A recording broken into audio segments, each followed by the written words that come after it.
Yet another NextFest has come and gone, and yet again I played a whole slew of demos, excited to see what gold I might find.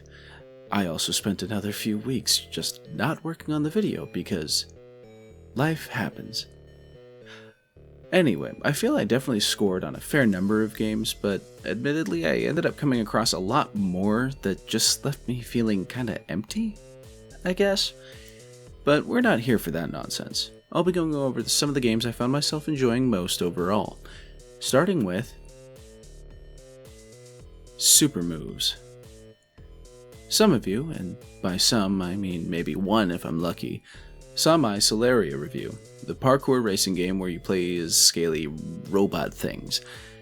Well, it looks like we have a new kid on the block for that competitive Mirror's Edge.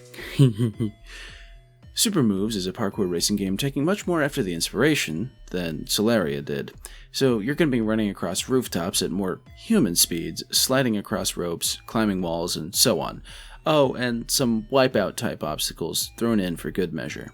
The game features a lovely map editor, a portal for community stages, and a decent number of modes from racing to collectathons to battle royales. This, in addition to the upcoming return of Free Jack Online, means parkour racing fans are eating real well this year. Deeper Than Hell. This one was kinda deceptive. At first glance, it's a hard, unfair hell of a lesson in patience. You'll be taking damage left and right, trying to dodge, and dying on the first stage for a few rounds. My friend and I were honestly pretty unhappy with how our first few attempts felt. For some reason, however, we still tried, and we're glad we did. This game rewards learning with some fast, demanding, but ultimately satisfying combat, fun building, especially since you can drop items to share between friends, and an experience that comes to an unfortunately short stop in the demo. If you like your 2D roguelites akin to something like Cave Blazers, then this will definitely be one to look forward to. Subterror. Lethal Company really has spawned a craze in the co-op horror genre, much like Vampire Survivors did for action survival and bullet heaven games. Kinda wish that honor went to Handy Harry's, but I digress. Some are excellent and do their own thing well enough to stand apart, such as Sketchy's Contract or Content Warning. Others emulate the style more closely while still maintaining their own charm, meanwhile, like Unsafe or Subterror. This deep dive themed co-op horror roguelike can get quite intense, and feeding an endlessly hungry entity in exchange for bile in the basement level of your submarine shows a lot of promise. The atmosphere is much heavier overall than its contemporaries, at least for me, and it does feel neat being able to return to your quota center to drop off what you've gathered to earn this game's currency, said bile, while still in a mission. A neat take that should be good for fans of the genre. Sworn.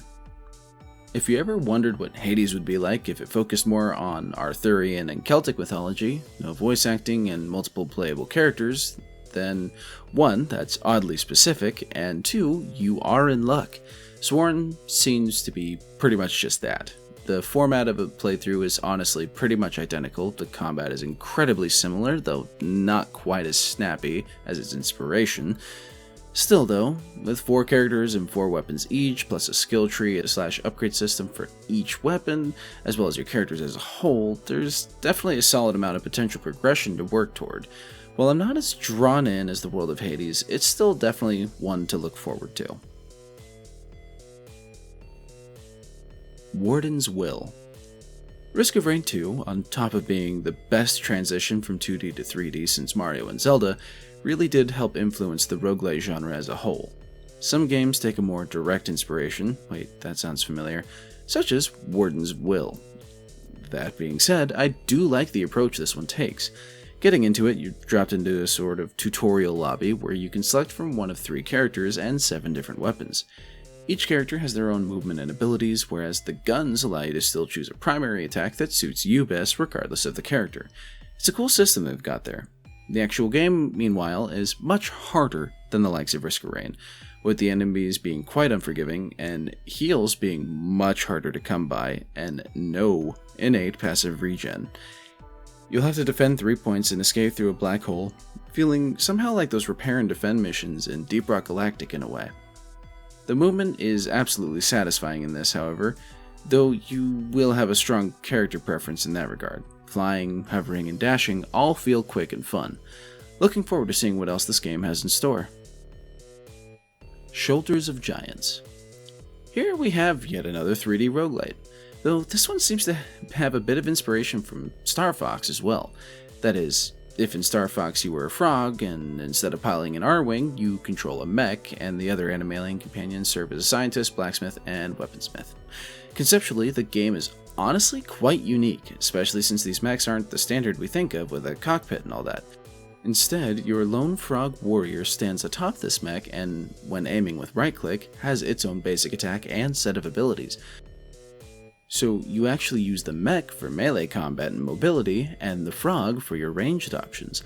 You'll unlock different weapons, mechs, and abilities as you progress, as well as allowing for some really neat build options on top of having a skill tree. While I did find myself having a few issues with the perceived responsiveness of the melee combat, ultimately I feel this will be a pretty fun one to look forward to as well. TDS.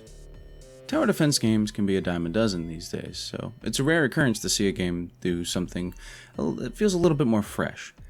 In tower defense strategy, you play as a little dude, just a silly little guy. You and up to 3 friends each can run around the map, gathering resources and placing towers. Good old-fashioned tower defense. The presentation of it all is just so damn charming, though. The difficulty, however, is another thing. The waves in this game can get absolutely brutal, so placing towers and choosing the right upgrades between branching paths is absolutely crucial. Looking forward to the challenges ahead when the full game releases. And now moving on to probably my 3 favorite from what I played.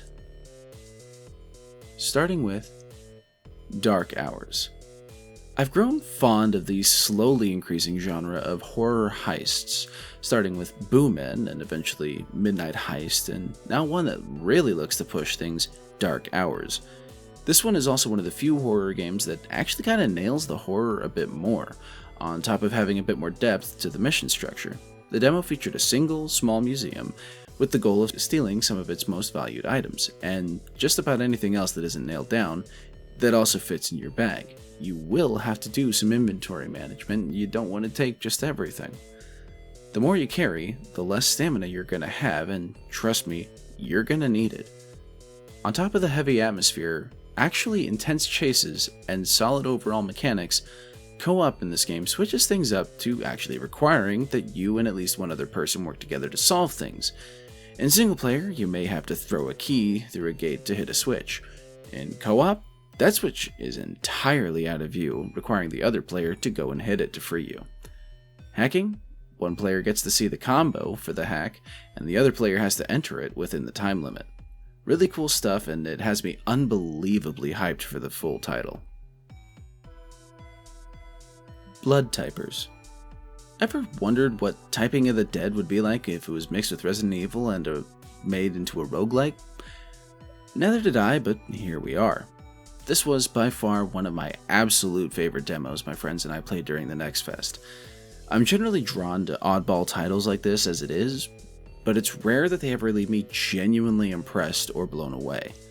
In Blood Typers, you and up to 3 friends will navigate a procedurally generated manor filled with the undead in search of keys and red tapes that will get you an elevator switch to escape. Movement, interactions, combat, and even reloading weapons are all done via typing. When faced with a horde of zombies, all of whom require 2 or 3 words to kill depending on your weapon, and typos mean hesitation, and hesitation can mean death, this game gets quite intense. Thankfully, you have multiple difficulty options for both the combat and enemy balance, as well as the typing complexity. On the simplest typing, movement only requires 1 letter per position, and combat is comprised of 3 or 4 letter words. Unless you use the that one always tripped me up. The Necrolexicon, which has insane ammo at the cost of having long, complex words. The game balance, meanwhile, can get to be a bit much. With just 2 people playing with a medium difficulty is still at least manageable. There are a large number of enemies, but still within a manageable margin. With 3 or more players, however, it's sadly overly brutal on anything over the lowest difficulty, unless you're one hell of a typist, of course, which I am not. Either way, incredibly hyped. Aloft. Truly, 2024 is the year of the survival game. We already have Palworld, Enshrouded, Nightingale, and Abiotic Factor, and now somehow the most hit-or-miss genre for me has delivered yet another incredibly promising title with Aloft. It's not quite like a lot of games that I've played, but I feel like I can say it probably fits somewhere between Sea of Thieves and Skyward Sword. You awaken on an island in the sky, and it doesn't take too long for you to get your basic tools and a glider. The gliding in this game is absolutely peak, though. The sheer freedom of movement, the speed, and the sights all contribute to this aspect alone, raising this game way up on the hype scale. The rest of the game doesn't fall flat either, however. The crafting has a cool discovery system with more of a sense of discovery than the likes of Abiotic Factor's similar system, and it won't take you long to discover that this game is going to have a lot of stuff to craft, including multiple weapons. The combat that utilizes them, meanwhile, has some surprising depth itself. As you clear spoiled islands of fungal infection, you'll be rewarded with new moves in your repertoire. On that note of spoilage, environmentalism is key in this game too. Trees, shrubs, stones, etc. don't tend to respawn much on their own. Replacing what you use or planting in abundance will ensure things remain in peak condition on any given island. Using everything up, meanwhile, will make it harder to grow crops, plant a larger variety of trees and bushes, or even worse. The islands, however, still serve a purpose beyond just an abode. Doing some exploring around the islands will eventually land you in places which will provide you with new blueprints for gliders, ship parts, and more. The ship parts, however, are not for some random airship you have to build. Instead, you'll be set an island with a number of sails, rudders, etc. in order to turn the island of your choosing into one giant airship. It's absolutely inventive, and being able to carry your base, or rather have it carry you, in your travels is going to be a ton of fun. It helps that this game is co-op too. Gliding and cleansing spoilage with your friends has already proven to be a great time in this demo. NextFest remains one of the most exciting times of the year for people like me who adore discovering something new and interesting from the indie scene.